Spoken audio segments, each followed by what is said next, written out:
Halo semuanya, kalau Anda pengen belajar strategi media sosial dengan cepat dan langsung ke intinya, Anda ada di tempat yang tepat.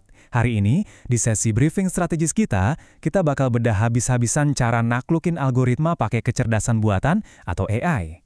Kita akan bongkar rahasia di balik konten-konten viral menjadi langkah praktis yang bisa langsung Anda contek. Yuk, kita mulai. Pernah nggak sih ngerasa penasaran kenapa ada video yang tiba-tiba meledak, ditonton jutaan kali sementara video yang lain, ya amblas gitu aja? Kita semua tahu betapa capeknya ngejar tren yang tiap hari ganti. Pasti ada fasenya Anda ngerasa burnout, kehabisan ide, atau ngerasa ketinggalan kereta. Nah, ini dia dilema terbesarnya. Kerja keras doang, tanpa strategi, di dunia digital itu ujung-ujungnya cuma bikin capek, bukan viral. Disinilah konsep viral mastery atau penguasaan viral masuk. Sering banget orang takut AI bakal ngegantiin kreativitas manusia. Padahal aslinya nggak gitu. AI itu bukan pengganti Anda. AI justru adalah asisten kreatif paling canggih, obat paling ampuh kalau otak lagi buntu, yang siap mengeksekusi ide liar Anda dalam hitungan detik. Di sesi bedah materi kita kali ini, ada 4 fokus utama.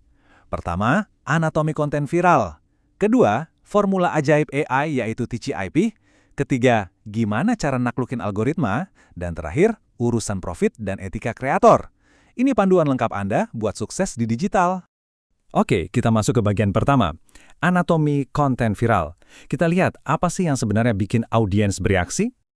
Sebelum ngomongin AI, kita harus paham dulu apa yang bikin audiens zaman now, terutama Gen Z dan milenial, berhenti scrolling. Mereka itu nyari koneksi emosi, sesuatu yang bikin mereka mikir, wah, gue banget nih. Terus, di mana peran AI? Gini, riset nunjukin kalau AI generatif itu bisa dongkrak produktivitas kreator sampai 40% loh. Bayangin aja, waktu kerja Anda kepangkas hampir separuh. Sisa waktunya bisa Anda pakai buat mikirin sisi emosional yang bikin konten itu relatable. Tapi ingat, AI itu cuma secerdas instruksi yang kita kasih. Makanya ada istilah prompt engineering. Gampangnya, ini tuh semacam remote control buat ngarahin AI. Ini soft skill baru yang sekarang wajib banget dikuasain. Kualitas jawaban AI itu 100% bergantung dari kualitas instruksi Anda. Kalau instruksinya ngambang, ya hasilnya pasti garing. Coba kita bandingin deh, biar lebih jelas. Kalau Anda pakai prompt malas, misalnya cuma ketik, bikin video yang menarik, hasilnya pasti template dan generik banget. Beda cerita kalau promptnya strategis. Misalnya, tulis ide video TikTok tentang skincare buat Gen Z pakai gaya humor yang singkat. Kelihatan kan bedanya? Dengan prompt strategis, Anda yang pegang setir kreativitasnya, bukan AI. Nah, biar nggak bingung cara bikin prompt yang jago, kita masuk ke bagian kedua. Formula ajaib AI, yaitu TICP. Ini shortcut Anda buat dapat konten super. Jadi rahasianya itu ada di cara kita mecah instruksi, jadi 4 langkah simpel ini.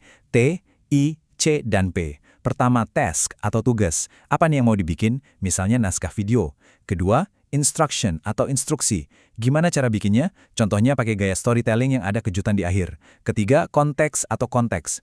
Buat siapa ini dibikin? Audiensnya siapa? Dan keempat, parameter atau batasan teknisnya. Misalnya durasinya maksimal 15 detik aja. Biar makin kebayang, kita langsung praktek. Anggaplah Anda punya ide mentah mau jualan skincare buat Gen Z. Tugasnya, bikin naskah TikTok. Instruksinya, pakai storytelling lucu dengan plot twist. Konteksnya, produk skincare remaja. Parameternya, durasi 15 detik, bahasanya harus gaul, dan harus ada ajakan beli di akhir. Begitu formula rapi ini masuk ke AI, boom! Anda langsung dapat naskah presisi yang siap direkam. Nggak pakai mikir lama. Oh iya, ngomong-ngomong soal rekaman, jangan sampai lupa sama aturan emas ini. Aturan 3 detik. Di dunia digital, 3 detik pertama itu hidup dan mati sebuah konten. Penonton bakal mutusin lanjut nonton atau swipe video Anda di momen super singkat ini. Serunya, Anda bisa banget pakai formula TICP tadi, khusus buat minta AI ngeracik hook atau kalimat pembuka yang nendang. Minta AI buatin 10 variasi hook beda? Bisa! Dan itu cuma butuh beberapa detik. Naskah udah siap. Sekarang saatnya distribusi. Kita masuk ke bagian ketiga, menaklukkan algoritma platform.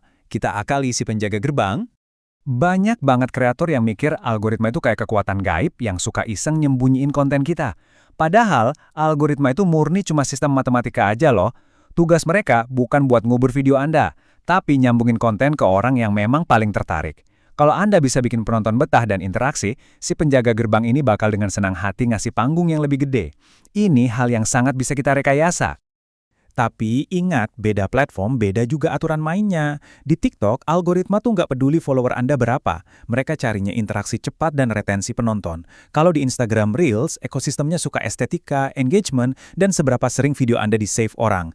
Nah, beda lagi sama YouTube Shorts. Rajanya di sana adalah watch time. Makin lama orang nonton tanpa di-skip, makin disayang algoritma.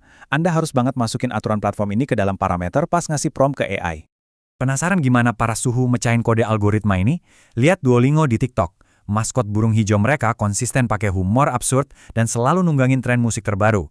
Terus ada Jerome Pauline di YouTube Shorts yang rajanya watch time, pakai hook ngebut dan edukasi ringan. Atau Kabilame, dia bisa ngerajai dunia tanpa ngomong satu kata pun. Kesederhanaan nonverbalnya bikin orang dari negara mana aja betah nonton. Mereka sukses gabungin bantuan teknologi sama identitas unik mereka. Akhirnya kita sampai di bagian keempat dan mungkin yang paling ditunggu-tunggu, keuntungan dan etika kreator. Ini kunci buat main jangka panjang. Kalau algoritma udah takluk, pintu cuan pasti kebuka.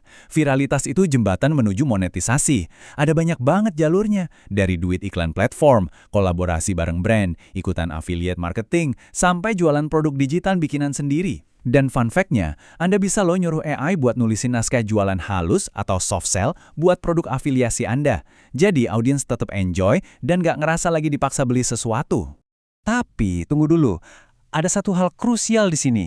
Gen Z itu punya radar yang kelewat sensitif buat deteksi konten palsu atau settingan. Kalau Anda pakai AI buat memanipulasi, bikin clickbait parah, atau pura-pura jadi orang lain, audiens bakal langsung tahu dan bakal ninggalin Anda saat itu juga. Keaslian atau authenticity itu mata uang paling mahal sekarang. Ingat, viralitas sejati itu bukan sekedar soal seberapa banyak views atau likes, tapi tentang dampak positif apa yang kita kasih ke audiens. Sebagai penutup sesi kita, saya mau ninggalin satu pertanyaan buat direnungkan.